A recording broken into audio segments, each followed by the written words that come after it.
Noise doesn't always scream. Sometimes it whispers constantly. Distractions, opinions, notifications, fake urgency. It's everywhere. And the more you let it in, the more your mind forgets what stillness feels like. That's the design. To keep you stimulated, not centered. To keep your mind full, but never focused. The Stoic rejects that design. He doesn't just want peace. He trains for it. Because in a loud world, calm isn't an accident. It's a weapon. When everyone else is chasing noise, he slows down.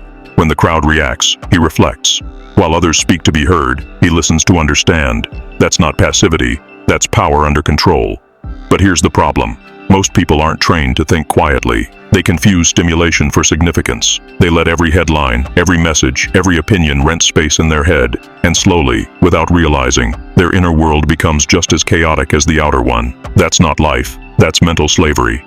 Most people think peace comes when life gets quieter. The Stoic knows, life rarely gets quieter. You must learn to be still while everything else moves, to stay composed while the world screams. Because calm isn't the absence of noise, it's the refusal to let that noise enter your core.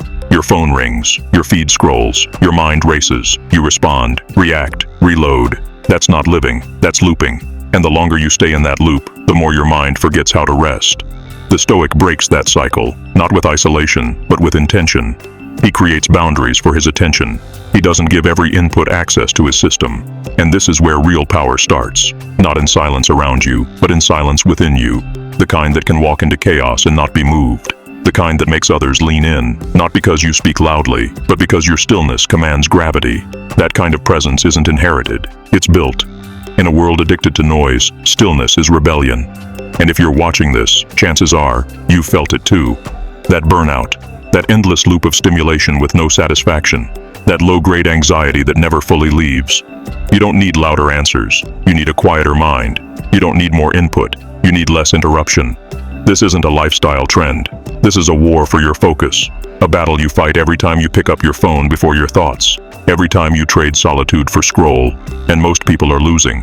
But the Stoic doesn't scroll mindlessly. He observes intentionally. He doesn't react to the noise. He rewires his habits. So if something in you is tired of living on edge, if you're ready to stop being pulled by every ping and post, this is your signal. This space, this inner legion, isn't entertainment. It's armor. It's where stillness is trained, not sold. So subscribe, not for hype, but for discipline.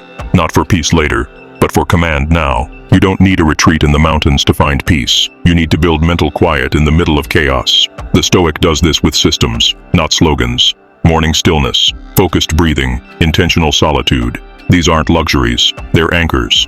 Without them, you drift. With them, you dominate, not others, but yourself. Because calm isn't passive, it's trained. Every time you resist the urge to respond instantly. Every time you sit with discomfort instead of distracting it. Every time you think before speaking, breathe before reacting. That's how composure is built, in small, deliberate choices. And here's the key. The world won't slow down for you. If you don't create space, you'll be consumed by everyone else's urgency. The Stoic understands this. That's why his days aren't reactive. They're rooted, not because life is easy, but because he's unshakable. Because the louder the world gets, the deeper his calm goes. Anyone can be calm when it's quiet. But the Stoic builds a calm that survives impact. He doesn't escape noise, he outlasts it. Not by pretending the world is gentle, but by choosing not to let the world dictate his internal weather. He builds an inner fortress, not to block life out, but to respond to it on his terms. And that calm? It's not soft, it's strategic. It lets him hear what others miss, see what others overlook, act when others freeze. Because while the loud chase attention, the calm command it. They don't chase peace, they become it.